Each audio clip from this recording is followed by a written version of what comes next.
trip from Cancun. Where it was warmer, and Heidi and I agreed. We took them. I flew them down last night, and then I just flew back today. Before then, and going forward, I am continuing to work with state officials, with local officials, to get the grid back on, to get power back to Texas homes. At the height, we had over 4 million Americans, over 4 million Texans without power. The governor's now reported those numbers are down to about 325,000. I'm grateful for all of the people that have gotten power, but that's still 325,000 too many people not to have power. That needs to be fixed, and after that, there needs to be a serious examination as to why it was the grid was not able to handle the impact of this storm, and that's something that I'm going to press for. I know the governor's called for, and I expect leaders across the state of Texas will call for. First question. Yeah, obviously there's a lot of upset folks. You said you always plan to come back the next day. Was that the case, or did you change your plan? No, I didn't say that. We left yesterday. The plan had been to stay through the weekend with the family. That was the plan, and you know, I have to admit, it was, the last week's been tough on a lot of folks. When our power went out, we were initially, we had power longer than many. And in fact, a lot of our girls' friends came over. We were hosting them for dinner, and they were at our house because we had power and no one else did. And then the power went out right as we were starting to sit down for dinner, and was out for 2 days. The first night we had a bit of a, what I would say, a sleepover where we had kids huddled in sleeping bags and blankets and wrapped up, and no lights and no heat, so everyone had flashlights. We had candles going. That's an experience Texans all across our state had. We were, by the second day, we were clustered around the fireplace as the only source of heat. And so huddled up in jackets and by the fireplace, and our girls, when they got the news that school was canceled this week, they said, "Look, why don't we take a trip? Let's go somewhere where it's not so cold." And Heidi and I, this had been a tough week, and this has been a tough year for kids all across the state of Texas, and so we were trying to be good parents and said, okay, we'll do it. And so we booked the flight. You know, I have to admit, I started having second thoughts almost the moment I sat down on the plane, because on the one hand, all of us who are parents have a responsibility to take care of our kids, take care of our family. That's something Texans have been doing across the state. But I also have a responsibility that I take very seriously of fighting for the state of Texas, and frankly, leaving when so many Texans were hurting didn't feel right, and so I changed my return flight and flew back on the first available flight I could take. I couldn't take a morning flight because the current restrictions require a COVID test. So I had to get a COVID test this morning before I could get on a flight back, so I took the first flight I could get after getting the COVID test and testing negative. Do you understand why people are so upset right now? And it sounds like you do have a little bit of remorse from this. Do you feel that it's deserved or not? Oh, sure. Of course I understand why people are upset. Listen, we're in a strange time where Twitter's been going crazy and the media's going crazy, and there's a lot of venom and vitriol that I think is unfortunate, frankly, on both sides. I think everyone ought to treat each other with respect and decency and try to understand each other more, particularly in a time of crisis. You know, I will say one of the great things about Texas, I've served in the Senate 8 years. We've seen crisis after crisis after crisis in this state. And over again, whenever there is a disaster, whenever there's a crisis, Texans come together. Texans come together and unite, and that's one of the things that always makes me proud of this state. When I arrived and saw the initial firestorm, what had started with second thoughts that I had as soon as we left, grew even greater. And I certainly regret that this has become a distraction at a time when so many Texans are hurting and frustrated and mad, that this has become an item of debate and distraction I think that's unfortunate. That was certainly not my intention. My intention was to take care of my family, which was the intention of Texans, every Texan across the country and across the state who lost heat, lost light. You were doing the same thing. You were taking care of your family, and I think it's unfortunate that was understood in the way that some of the critics are taking it. Who's the blame? Who's the blame for this disaster? Okay. Who's the blame? Well, look, we had two storms that combined. One that hit early in the week and a second that hit midweek, and it was, that combination is extremely unusual. I spoke this weekend before the storms hit to a meteorologist, a weather expert, who was looking at the projections and telling me this looks dangerous. This combination of not just one but two, the impact on the state is going to be very serious. That the impact is going to knock down power production. It's going to impact the state profoundly. And so I've started, before the storms hit and as they were hitting, trying to warn Texans, take this seriously. This is not just another winter storm.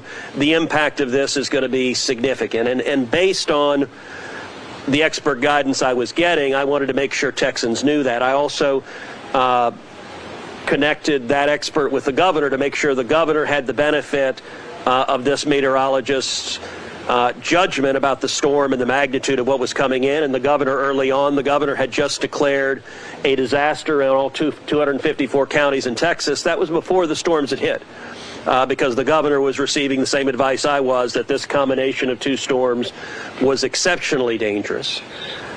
When the governor declared a disaster, I joined with John Cornyn. The two of us wrote a letter to President Biden urging the president to declare a federal disaster area for the state of Texas, to grant the governor's request, and President Biden did so. I'm grateful that he did. What was not anticipated is that with this historic cold, and we knew we were going to see temperatures 30, 40 degrees below historic norms for this time of year. What was not anticipated is that the electrical grid would come wildly short of what was needed to provide for the needs of the state of Texas. The rolling blackouts that in some parts of the states, I hear reports the rolling blackouts were 30 minutes on, 30 minutes off.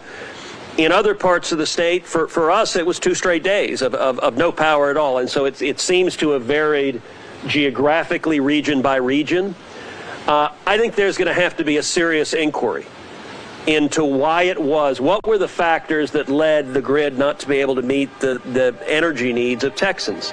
I've seen some of the early debates back and forth. I've seen some of the reporting that a number of wind turbines froze in the low temperature environment. Texas is the #1 producer of wind energy in the country.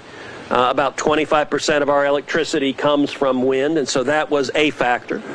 There were other electricity sources that also had significant weather-related problems, both natural gas and coal.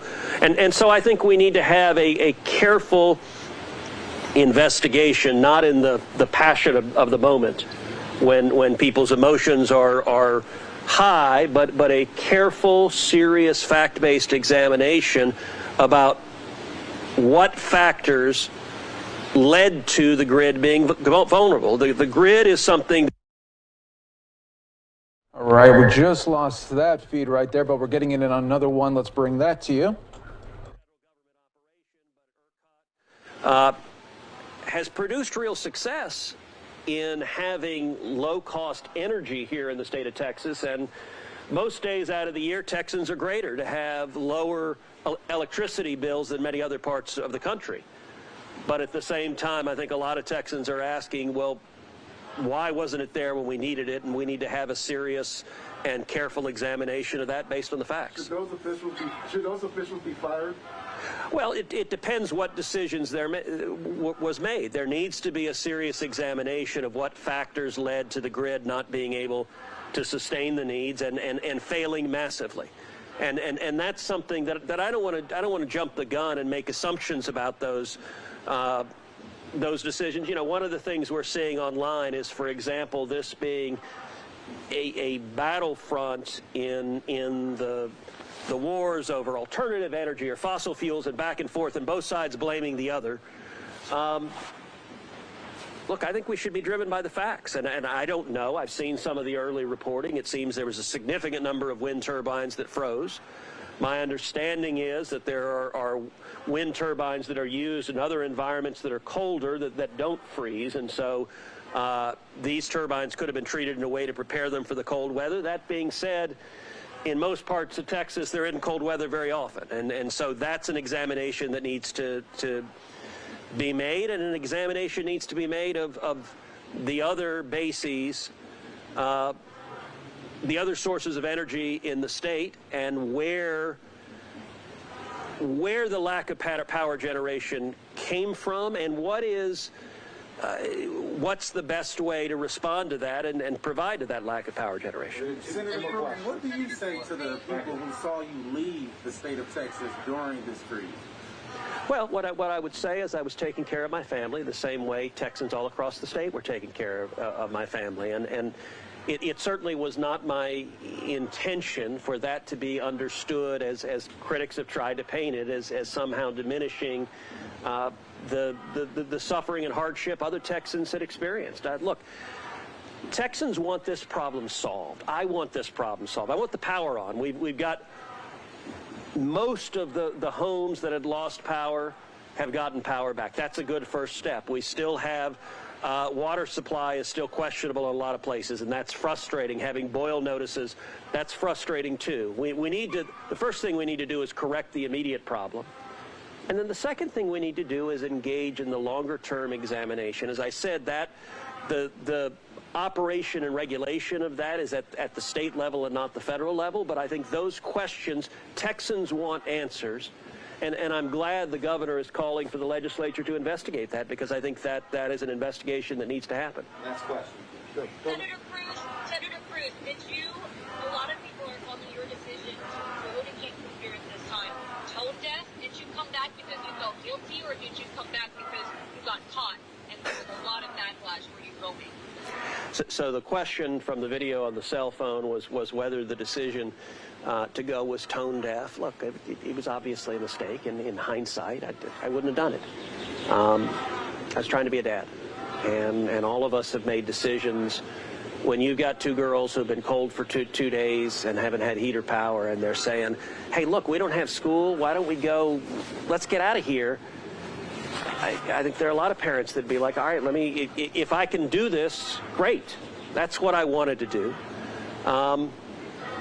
As I said, really from the moment I sat on the plane, I began really second guessing that decision and saying, look, I know why we're doing this, but I've also got responsibilities, and it had been my intention to be able to work remotely, to be on the phone, to be on internet, to be on Zoom, to be engaged, but I needed to be here, and that's why I came back. And then as it became a bigger and bigger firestorm, it became all the more compelling that I needed to come back, because our priority should be fixing this problem and making sure it doesn't happen again. And I didn't want all the screaming and yelling about this trip to distract even one